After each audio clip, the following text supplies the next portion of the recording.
Welcome to the Word in Season Ministries broadcast with Pastor Mac McCullough and co-pastor Frida McCullough, located at 1520 Fagan Mill Road in Warner Robins, Georgia. You better recognize. So have you ever had a life in your life? Have you ever experienced the ability to be able to do something you thought you would never be able to do? Anybody in this place is thought, you maybe you were told, come on, put your hands up. You did something you thought you'd never be able to do. You were told that you were not smart enough to get that job.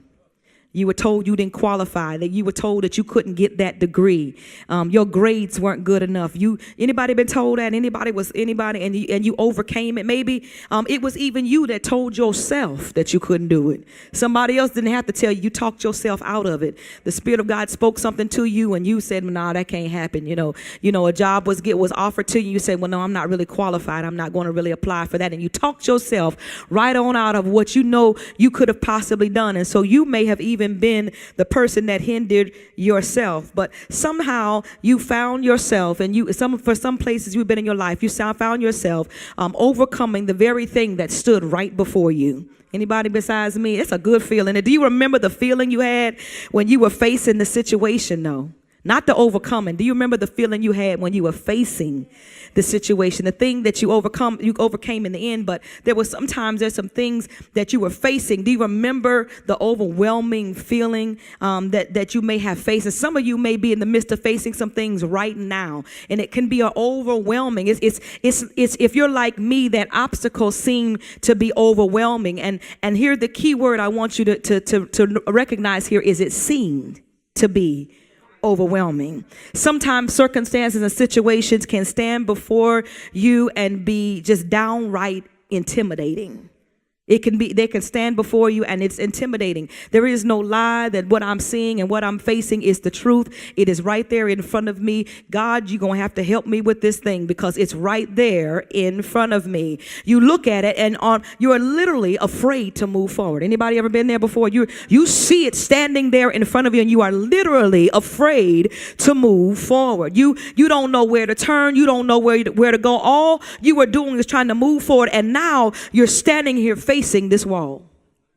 I was just trying to move forward. I was just trying to walk forward. I was just trying to do what God told me to do. I was just trying to be obedient. I heard the word that pastor said and I moved on it. And now I'm standing here and I'm facing this wall. This is where the children of Israel were. They had just crossed over the Jordan after entering into the promised land, after leaving the wilderness where they had wandered around for 40 years. You would have thought, after leaving the wilderness and being in there in 40 years, that they could have just moved right on in. But here they are, and they are at Jericho. It was the first city they had to conquer when they crossed over.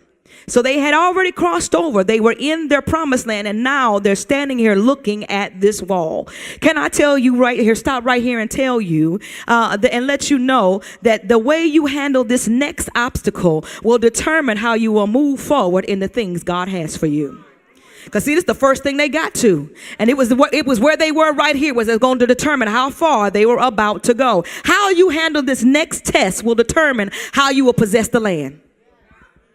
Yeah, how you handle this next chance you're about to get will determine what you will have access to in your life. See, the Jericho was there in front of them, and they were in the promised land, but there was something standing there, and how they handled this will determine how far they went into the promised land. How many of you want to go far into your promised land? Well, God told me to tell you this next obstacle in your life, it's going to depend on how far you get and how far you go. It's going to depend on how you praise me in the midst of this, how you worship me in the midst of this, how you watch your mouth in the midst of what you're going through. Right, this next test, if you don't run your mouth in this next test, you'll be a lot further along. If you don't speak death in this next tribulation, this next time, against this next obstacle, God says, I can do some things. But the problem is that a lot of us are in the same place because we don't know how to deal with the wall. We don't know how to deal with what's right in front of us. We talk wrong, we speak wrong, we act wrong, we stop worshiping, we stop coming to church, we stop giving, we stop being nice, everything goes wrong. God says, how will you handle the wall that's standing in front of you? And so you can't lose it right here. Look at your neighbor and tell him, you can't lose it right here. Your destiny depends on it. You can't lose it. I don't know what your obstacle is, but you can't lose it right here. I don't know what the wall is that's standing in front of you, but you cannot lose it right here. So the Israelites, they're here. Here we are. And certainly they should have been able to possess what God had for them. But no, here is Jericho with all its walls and stuff. Jericho had walls. The walls were so thick and that they could ride chariots on the walls. It was so thick, and they talked about the gates of the city. And so the walls here represent obstacles. The walls here represent discouragement. The walls here represent blocked access. So why would God put this here? I mean, they were so close. God, they done wandered around for 40 years in the wilderness, which they bought on themselves. It was not supposed to be that long, but so God got them here, and they crossed over. And you mean to tell me I crossed over and now I have to deal with this blocking to the access of the promises of God? Now I got to deal. I just got over this. God, now I have to deal with something else. God, I just finished coming through that. I just was wandering around in my situation for the last 5 years. And as soon as I think things are better, here it is again. So God, God, can you tell me, God, why I was so close? It seems like I was there. Can I tell you that there are some things you're going to have to go through just to be able to get what God has for you? There are some things you're going to have to go through. You can't go around them. You can't go around them. Sometimes you're going to have to go through it. But watch this. You're not just going through it just to go through it. There is something you have to get out of what you're going through. See, yes, maybe they could have gone around Jericho, but they would not have been able to get what they got when they got into Jericho. See, that's the problem. A lot of us want to go around things, and God says, I need to take you through it because there's something I need you to get while you're in there. Yes, there's maybe they could have, but they would have never been able to enjoy the spoils or the valuable things that they had gotten when they were in there. There is something greater on the other side of where you are right now. And you have to understand there's something greater than where you are. I know you think it's good right now, but God says, if you just be with me and let me take you through this, there's some stuff I need you to pick up while you ain't going through it. See what he said in Joshua 6:19. He says, everything made from silver, gold, bronze, or iron is sacrificed to the Lord and must be brought into his treasury. That tells me there was some valuable stuff in Jericho that they needed to get. There was something in Jericho that they needed to go to and possess and bring out of Jericho. Sometimes you wonder, why am I having to deal with this stuff? Why do I have to deal with it? God said there's some things in there that I've got for you and I've set up for you, and there's something that you're going to need when you come out of Jericho. Is there something you need to get out of what you're facing? Maybe you need to ask God, well, if I'm dealing with this, what do I need to get out of this? Stop just complaining about being there. Stop just fussing and arguing with God about being there. But maybe you should ask God, show me. Because see, he told Joshua before he even went in, this is in there. Gold, silver, all of it, it's in there.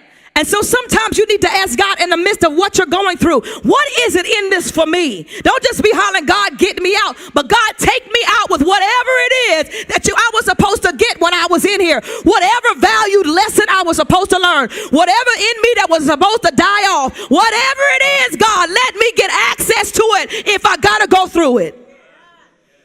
And so here it is. God needs to deposit some things in your life during this time. And check this out. What the children of Israel got wasn't for themselves. No, the instructions were all that was gathered was to be brought back into God's treasury. I cannot stress enough, what you are going through or anything that you ever going through is not just about you. It is so that you can give it back to God so God can use it for his glory. See, if you ever realize that what I'm getting out of this, it's not just about me, but it's so God can get the glory. Your testimony is going to give God the glory. When you go through this struggle, God is going to get the glory. When you get past this situation or this thing that's been blocking your access, it's God that's going to get the glory. Some of us just want to go through it and get out of it so we can get some relief. because I don't want to deal with it anymore. But when you come out of it, say, God, if I have to go through this, if I'm going to have to deal with this, God, you get the glory. I promise you, it'll make you go through it a whole lot better. It'll make you worship while you're in the midst of it. It'll make you praise God in the midst of it, because God, I know you go get the glory. I may have had to cry in the midst of what I'm going through, but God, you get the glory. It's all for you, God. I bring back everything, every testimony, every mess I've ever been through. You know, they always say your test is your testimony and your mess becomes your message. But how many of you say that regardless of what I go through, God, you get the glory? Come on, raise your hand and you say, God, you get the glory. I bet you it'll make you feel better if you just go on in the midst of it and say, God, you get the glory. I know I'm dealing with some stuff, but God, you get the glory. There is still some stuff. Here's the other thing he said, and don't touch the accursed stuff. He said, there's some things you pick up and there's some things you don't need to deal with. So even in the midst of it, God, there's some things I need to pick up and there's some stuff I need to leave behind. So in the midst of this thing, when I come out, you're going to get the glory, because I'm bringing some things out, but I left some things behind. The worst thing to do is go through something and come out the same way you went in. That is the worst thing to do. Why? Because you learned absolutely nothing. It's like staying in the 9th grade for 7 years. You know that person that went to school with you, had a full mustache, beard. They finally had to just make them go on home. You need to just go. We're just going to let you go on, baby. You can't ever seem to pass the test. You just come on, move on. And that's how some of us in the spirit. God said, you've been in this place long enough. You starting to look abnormal right here. You don't even fit here anymore. If you would just listen to what I'm telling you. The problem with a lot of times is we don't pass the test is because we're not listening. The reason why we having to go through stuff over and over again is because God says, when I put you through it the last time, all you did was complain and whine and cry. And so I just let you move on. But you're going to deal with it again because you didn't get out of it what I need you to get out of it, nor that you leave behind what I wanted you to leave behind. So you find yourself seem like you stuck in the same place. And God is saying, listen, while you're there, you're going to have to deal with some stuff. You're going to have to deal with you. You're going to have to deal. It ain't everybody else's fault. It's not always somebody else doing something. It's you. The reason why why do I keep dealing with this? I don't know. Maybe it's you. You know, it seems like everywhere I go, I keep having the same problem with people on my job. Who's going to the jobs? You. Different people, but you keep showing up. Guy, everywhere I go. And then we want to say stuff like, people just don't like me. They just don't like the way I am. I just know it's you. Everybody ain't wrong. So God is saying, when you're going through this, there's some things you're going to have to deal with. And there are some things I need you to get out of it. And so I need to let you know there's another, and this is really what I want to get to right here. I need to let you know that there's another reason why you're facing the walls in your life. And this is going to take us to our text right here. There's another reason why you are facing some walls in your life. It's because the enemy is afraid of you. He's afraid of you. That's what it said. Look at the text. It says in Joshua 6:1, now Jericho, a fortified city with high walls, was tightly closed. Why? Because of the people's fear. They were securely shut up because of the children of Israel. They were afraid of the children of Israel. They were afraid of what the enemy is. The enemy is afraid of you if you didn't know that. And therefore, he has been trying to block your access to the promises of God. He understands who you are sometimes better than you understand who you are. That's a shame. Now, we understand why is he's throwing this weapon at me? Because he understands if I can just throw this at him, I recognize who they are. But sometimes they don't recognize who they are. He don't want you to get in, and nor does he want anything else to get out to you. So he puts up walls, and it said nothing went in and nothing came out. You ever felt like that in your life? Like, Lord, ain't nothing coming in and ain't nothing going out. I can't get a praise through. I can't get nothing to come in. The enemy puts up walls in your life because he's afraid that if they ever got free, if they ever learn how to praise, if they ever learn how to pray, if they ever learn how to worship, I got to keep blocking them, because if they ever just recognize, that's why he fights your praise so hard. That's why he fights your worship so hard. That's why he fights your giving. He know what the scripture says, give and it shall be given back unto you. Good measure, pressed down. He know. He is afraid of you. He is afraid of you. But look at somebody and tell him, you better recognize. Tell him, you better recognize. The first thing I need you to recognize, you better recognize your power. See, the devil is afraid of you. He is running from you. He is afraid of you. But instead, it's like a chihuahua and got a pit bull on the run. That don't even look right, does it? Why? Because the pit bull don't recognize he's a pit bull. So the chihuahua just barking. Just barking. And the pit bull just running. And he don't even know what's going on. It's not in the natural, we would say, what is wrong with them? What is that dog doing running? Why is the pit bull running from the chihuahua? But that's what we're doing in the spirit. He is really afraid of the power that you have, yet he puts you on the run. It don't even look right in the spirit. And so you got to recognize your power. You better recognize your power because you are a child of God. 2 Timothy 1:7 says, for God hath not given us what? The spirit of fear, but of what? And what? And what? Let's read that, everybody together. Can you put me up there? 2 Timothy 1:7. Let's make sure we read that together. Do you have it on your phones or do they have it? There we go. For God has not what? Given us the spirit of, but of, and of a. What are we afraid of? Now, you know I got to say something about the election. Everybody like it's just the world about to fall off the edge. But you know, the same thing happened 8 years ago when Obama came in. Everybody was all over. It's going to be over. Everything is over. And 8 years later, we still here. We cannot walk in fear. We cannot talk in fear. We cannot let fear grip our lives. He is not giving us the spirit of fear. You can be cautious, but you don't have to be afraid. It's what you allow, because fear is a spirit, and when fear comes in, it makes power move. You cannot be afraid and powerful at the same time. You cannot do it.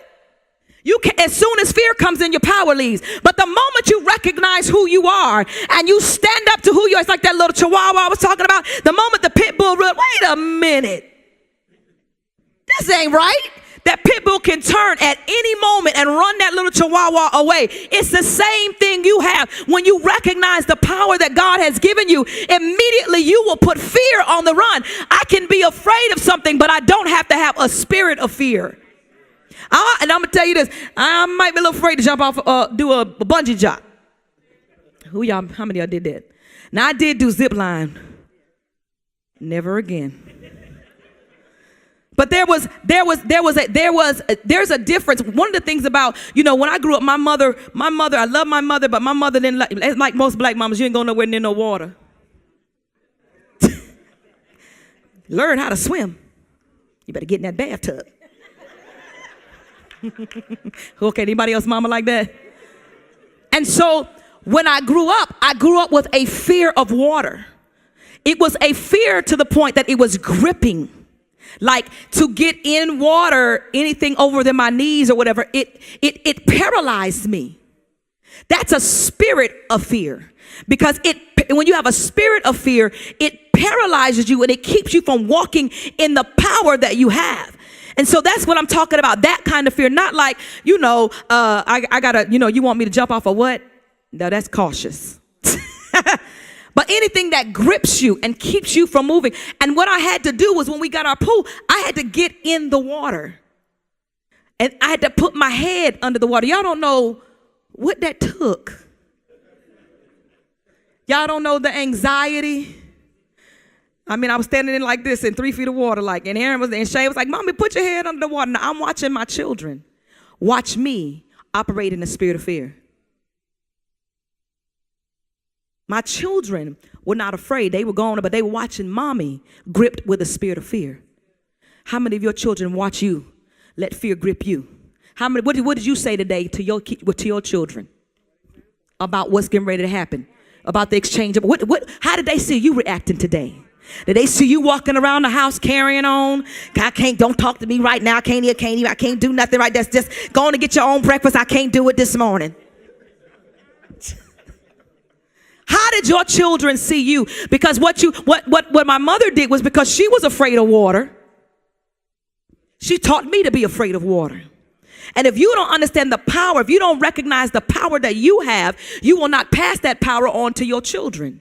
I called Erin up and I was talking to her. I said, how you doing? I'm good, Mommy. It's just an election. We gonna move on. God's still in control. My son says nothing about anything, so I really don't know what he's. I'm sure he'd be like, it's good. But if me and their father run around like, oh, Jesus, we all got to pray. We got to, and it would make my children nervous and gripped with fear. So you got to recognize your power. You got to recognize that you have not been given the spirit of fear, so don't give it to your children. You've been given the power. You've been given power. Give that to your children. Empower your children about who they are in God. Then the enemy ain't got to be talking to them. Let them recognize who they are in God, and he won't have a place in their ear. But the problem is most of the time we planting seeds of doubt and fear and lack and everything in our children, and then we expect something else to come up. God says, no, you better recognize your own power. The children of Israel had power. Listen, and when they talk about recognizing your power, Philippians 4:13, we know this one. We know this scripture too. I can do all things through Christ, which strengthens me. Ephesians 6:10, finally, my brother, be strong in the Lord and in the power of what? Whose might? No, my might.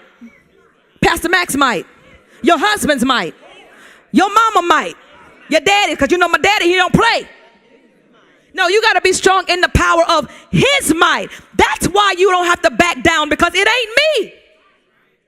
That's why, Deacon Lowe, I could take you on.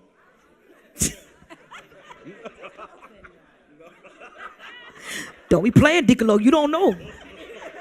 I might be little, but but I'm saying that's how you can come up to the devil like that.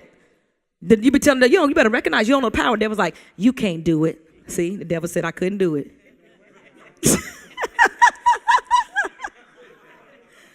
You tell him you don't know my God. You know, Beyonce, you must not know about me. Come on, all y'all queen bee people. You must not. See, that's what make you walk up to the devil like, what? You didn't just try that? You just tried that? Really? You just tried to attack my child? You just tried to attack my body? It's because I recognize it's not my might, but it's his might. And he will, when you walk in his might, it doesn't matter about your stature, your age, your size, any of that, because you understand it's not about my flesh and blood anyway. I am strong. You better recognize your power. It does not matter what wall is in your way. You are powerful. The Lord, here it is. He told Joshua, he said, I have given you Jericho, its kings, and all its strong warriors. It takes power to overcome the king and his strong warriors. This is what he told Joshua. I don't care what the stronghold is. I don't care what the wall is, what the obstacle is. You better recognize your power, and you better recognize your powerful weapons. That's the other thing. He didn't just give you power. He gave you some stuff to fight with. That's a bad God. He like, I gave you my might. I gave you my power, and I'm going to give you some weapons. And my weapons are powerful. Listen to 2 Corinthians 10:4. It says it like this. For though we walk in this flesh as mortal men, we are not carrying on our spiritual warfare according to the flesh and using the weapons of man. Thank God. For the weapons of our warfare are not physical.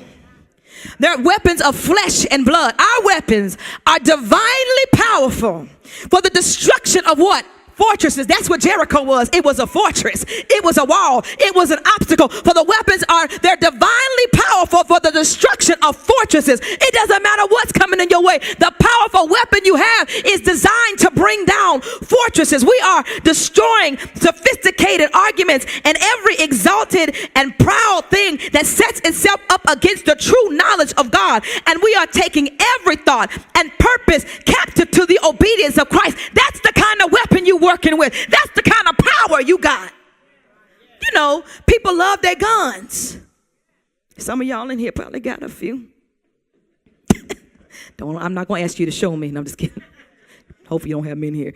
But people love their guns because when they have a gun, they feel powerful. I was looking on Facebook the other day when the police officers got shot. I didn't know what was going on, but somebody on Facebook that I knew lived in the neighborhood, and they was like, it's about 50 police cars, and her comment was, my windows are down, my lights are on, my Glock in my lap. That made her feel powerful. When you got a good weapon, y'all stop playing. You act like it. Let somebody roll up. You got a good weapon. You like, try it if you want to. Don't let me get to my closet or wherever you keep it. Your nightstand, under your bed. Some of y'all might be a bat. I don't know. Somebody might have a powerful bat. Whatever your weapon is, you feel like if I can get to that, it gives me power, right? Because of whatever that weapon is. And that's the same thing you ought to feel like in the spirit. Because I've got some weapons, and if you just roll up on me wrong, devil, I got a weapon. And it's not about flesh and blood. Don't roll up on me wrong, because I got a weapon called prayer. And don't let me pull it out. Don't roll up on me the wrong way. I am powerful, and not only am I powerful, but my powerful and mighty God has given me some powerful weapons. You don't want none of this. When you start talking like that in the spirit, when you start telling the devil off like that in the spirit, when you start walking like that in the spirit, not like, like, leave me alone, devil, don't mess with me. Okay, I'm gonna be quiet. Leave me alone. No, I'm not being quiet. You ain't stopping my praise. You ain't stopping my worship. The weapons of my warfare are not carnal. I can beat you any day, all day, every day. Just let me get to my weapon of praise. I'm powerful. When you start understanding that, come on, look at somebody and say, you better recognize your power. Woo! The other thing is you better recognize your promises. You better recognize your promises. The children of Israel did not have to fret because they were walking in what God had promised them. See, they were in the promised land. Joshua could have taken one look at the massive wall and said, well, y'all, we've come this far. Come as far as we can. You come this far by faith. I'm looking at this wall. He could have said it was a good run. We got on over here. But do y'all see this right here? He could have just said, it was a good run, y'all. We tried. Moses, I got us farther than Moses did. But no, Joshua trusted the word of the Lord for the people of the word of the Lord, because he recognized the promises of the Lord. That's why you got to know what the Lord says he has and what he has promised to you according to his word. That's why you got to search the scriptures and know what his promises are. There are promises in his word. That's why you got to study the word. So when the enemy tries to tell you you're bankrupt, you say, I got a promise. There's something about having a promissory note. If I got a promissory note, I can cash that in. And I can redeem that at any time. It may look like it, but I always got a promise. And I can always pull out my promise when it looks like I don't have anything else left. I always got a promise. I always got a promise left. It's one of those things that you can't count me out, because there's always something I got out. Don't let me search and find another promise. Y'all just need to go find promises, just bake them up, just bank them up, just put them away somewhere, put them away. And so when the enemy comes up against you, you better recognize my promises. I got some promises. And so when you understand, there are promises of strength. So when I'm tired, I'm going to pull out my promise of strength, which is Isaiah 40:29-31. He gives power to the weak and strength to the powerless. Even youths will become weak and tired, and young men will fall in exhaustion. But those who Tune in next week for the Word in Season Ministries radio broadcast. Check out our website at www.wordinseason-ga.com or follow us on any of our social media platforms: Facebook, Twitter, Instagram, Periscope, and even YouTube. Remember, for every season, there is a Word in Season. You turned it all around, got my feet on solid ground, put my trust in you. Oh, I put my trust in you.